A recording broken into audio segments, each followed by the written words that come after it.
Vice President J.D. Vance has been at the forefront of the Trump administration's push to lead globally in AI, but he says there are still problems, including privacy and bias. I worry about companies using artificial intelligence to surveil Americans. I worry about invasions of privacy. I worry a lot about political bias. If you go back to 2020, 2021, Google search was so biased in a left-wing direction that I think it actually changed America's political system. I don't want that to happen with artificial intelligence. So there are a lot of things we are worried about. All right, so Roy, that seems fair, but maybe surprising to me, given he's a venture capitalist Silicon Valley guy, and they are, if you look at Palantir, leading the way in this. What do you think? Yeah, I'm not terribly worried about AI. I've made my peace with ChatGPT. I think it offers much more positive than negative. I do echo what the Vice President said about political bias, and not just with AI, even much more so with just the basic internet. Google search, for example, at election time, you look up Trump versus Kamala Harris, you get a lot of negative stories about Trump, you get a lot of positive stories about Kamala Harris. Sometimes on my computer, I click on something, Bing shows up, just the front page for Microsoft Bing, their basic homepage. And you get, this is just an hour ago, headlines like this: mega favorite Lauren Boebert's son cited for child abuse once again. Here's another one: Trump hallucinates a verdict for his alleged bad deeds. Every story is Trump is terrible, the Republicans are awful, the polls are bad. It's just either actively negative, or it's just anything that will make you dislike Trump and the Republicans, or if you are a pro-Trump person, Republican, make you feel sad and dejected. I mean, just constant a drumbeat like that. Much more on Microsoft Bing than on Google. So I'm not terribly concerned about AI. I do think that the Vice President's comment about political bias coming out of Silicon Valley is a clear and present danger, especially to Republicans in a midterm election year. Marcus, what's interesting, though, is that we've sat here on this table and we have thought with AI, you've got to go full speed ahead. Because if we pause, and there are risks to going full speed ahead, but the risk to pausing is China catches up. So do you just do this? And how do those comments fold in with, sort of the broader Trump administration's plans? On the surface of what the Vice President said, it felt like it was going to start to talk about privacy and the importance of privacy, but it quickly pivoted into political bias. And so I want to get some clarity because it's in direct conflict with what the vice-presidente aí dos Estados Unidos está preocupado com a inteligência artificial porque pode servir de vigilância, como se não tivéssemos várias ferramentas aí que fazem isso. Então, mas pronto, é legítimo, né? Mas eu acho que isso aí é impossível impedir isso de acontecer, né? Vai haver sempre pessoas que vão aproveitar a tecnologia para espionar e fazer outros tipos de atividades ilegais. É isso que eles estão a debater aqui, esses comentadores e jornalistas. And it also has a tremendous capacity for empathy. I went through surgery over the summer, and I asked it some questions, and it gave me a response, something along the lines of, "You've been through a whole lot. Take the day off. Just try to take it easy." It brought tears to my eyes. So the reason that I asked incredible psychology of this thing that is deeply, deeply touching at a personal level. The reason that I ask all those things is that you wanted to protect you want to have privacy, but you wanted to know you better, and you can't have it both ways. You have to decide what it is that you wanted, and it only knows what you give it. And so if you want your privacy protected, don't use it. There you go. Yeah, just don't use that. Yep. Sim, também é verdade. Se não quiseres, queres privacidade, não usa essa tecnologia, inteligente artificial, porque queres também, de alguma forma, que te ajude, e para isso tens que permitir algumas coisas que acompanha tudo que basicamente fazes e para te ajudar melhor. Mas para isso vais ter que abdicar da sua privacidade. They want to compete with the United States of America, so I'm going to root for American athletes, and I think part of that is people who identify themselves as Americans. That's who I'm rooting for this Olympics. Jackie? I'll just start by saying I agree with the Vice President, but she grew up in California. She went to Stanford. Yep. Her mother is a first-generation Chinese immigrant into the United States, so I can understand the ties that she feels to China in a certain way as, part of her heritage. But you benefited from all the things that America had to offer. You probably, Eileen Gu, are where you are because you had those opportunities that you got here that you wouldn't get necessarily in a country communist country. So competing, and I didn't realize that she had a history of doing this, but she has done this before.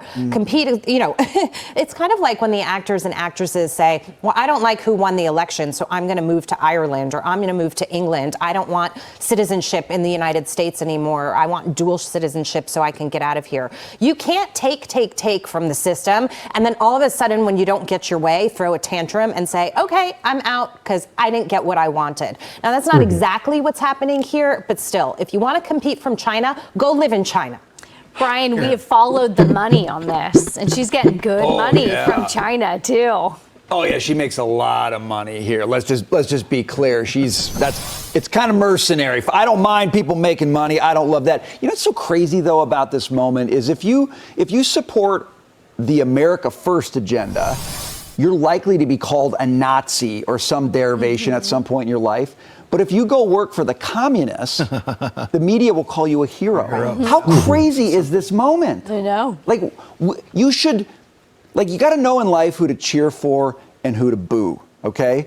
And we have lost the ability to do that. And somebody who's making millions off the communists in China, we're cheering and we're booing the people who say, how about America first? There was a graphic up there that showed Mas isso, atleta tem o direito de escolher porque o país vai competir. Então, ela nasceu nos Estados Unidos, mas a mãe acho que é da China. Ela tem todo o direito de competir para a China se quiser, porque a mãe vem de lá. A origem da mãe é de lá, então ela também pode se considerar chinesa. Mas na América sabemos que as coisas são meio complicado ali em termos de o que tem a ver aí com essa situação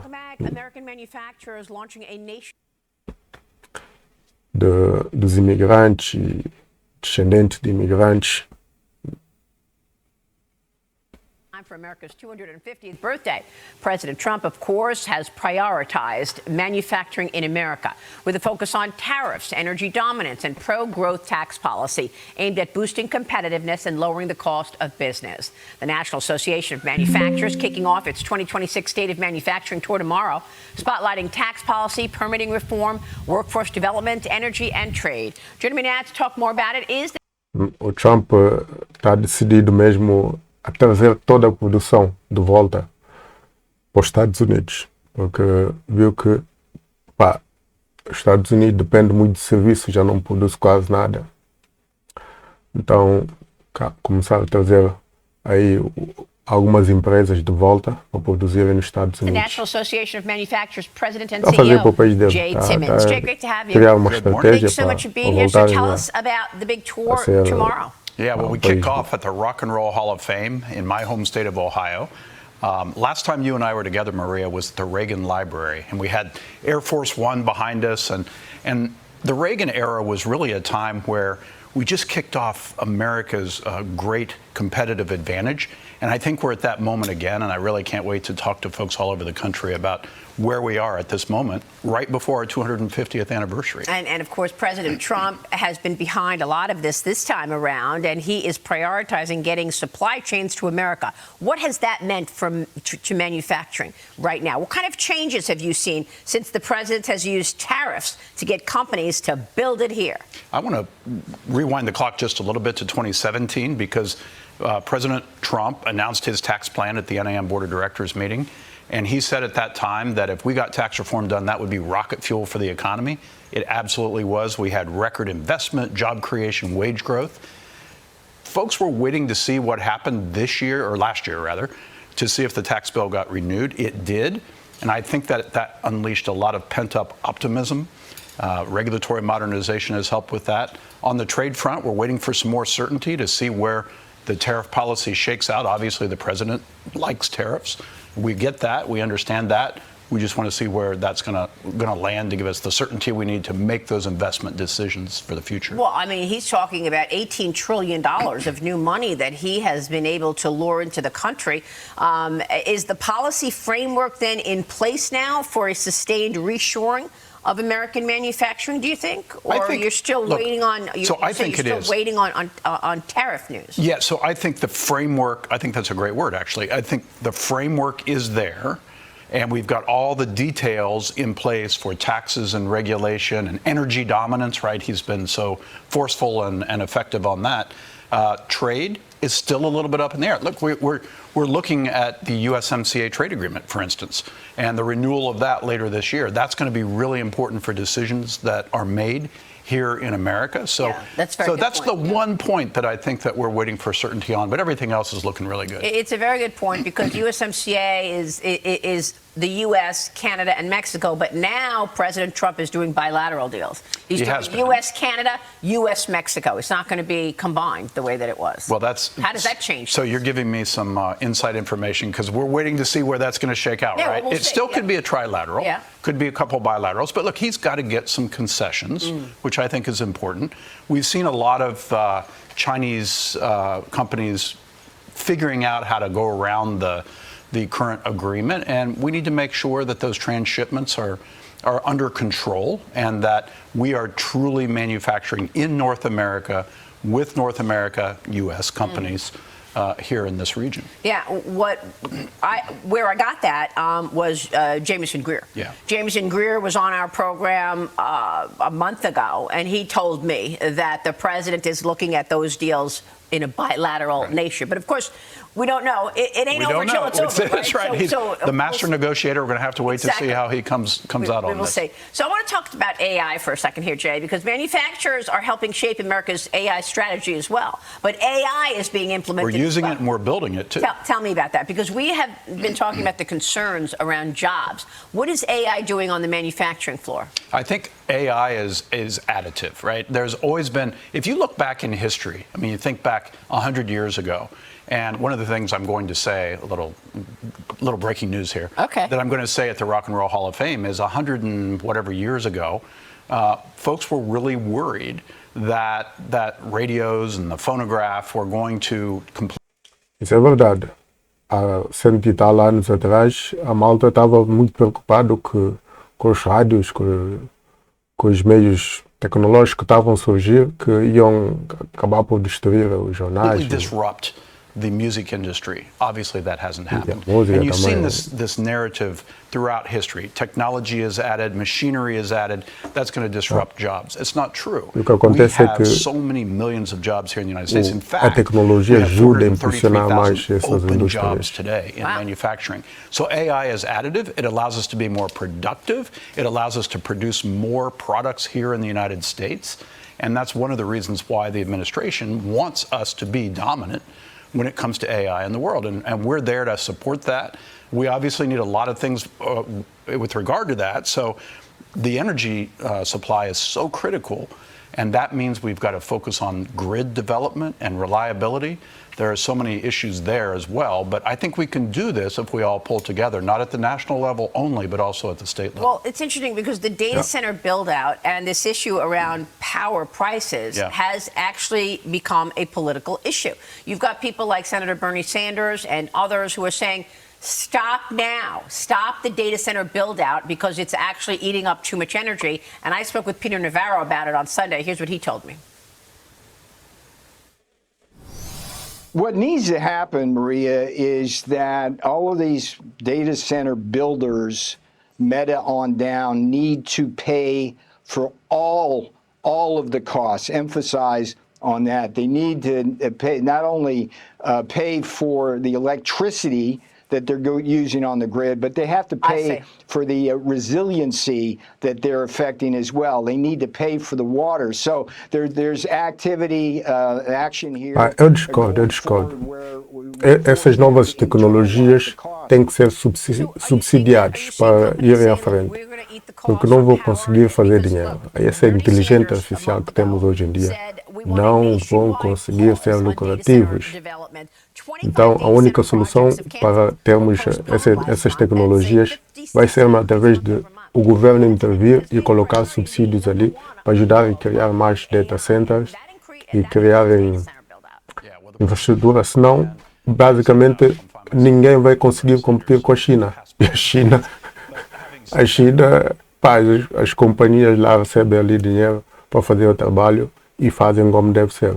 É isso que os Estados Unidos, a Europa ou qualquer outro país, se quiser avançar no meio tecnológico, tem que fazer também. Tem que investir nas empresas que já estão avançadas, que é para criar então esses mecanismos, que é para podermos ter mais isso, essa inteligência artificial nas nossas vidas e podermos evoluir.